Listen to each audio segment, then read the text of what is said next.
بقول لك يا أبلة. أبلة؟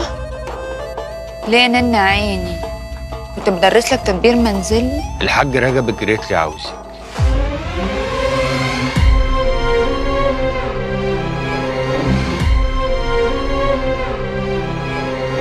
عيونه عليا هتدمع وباقي العمر هيفوتوا قصاده الدنيا هتضلم ويتودع هيتسلل عشان ارجع وبعنيا هشوف موته هيتحايل ويتألم ومش هرجع هخليه يشحت الإحساس ويستعطف قلوب الناس هقابله يوماتي واشرب له نفس الكاس هيرجع يتحبس في مكان ومش هيشوف في بكرة أمان يعيش ندمان بقيت عمره اللي جاي وخلاص هخليه يشحت الإحساس ويستعطف قلوب الناس هقابله يوماتي واشرب له نفس الكاس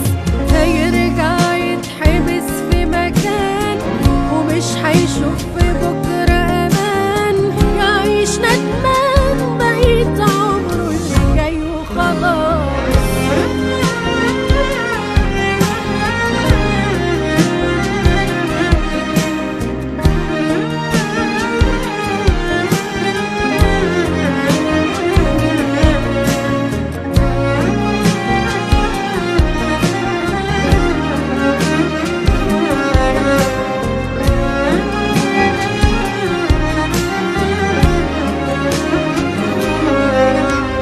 خسارة اديتله من حبي حاجات أكتر ما يتمنى وهو استقوى واستغنى وأهملني وأنا ورحمة جروحي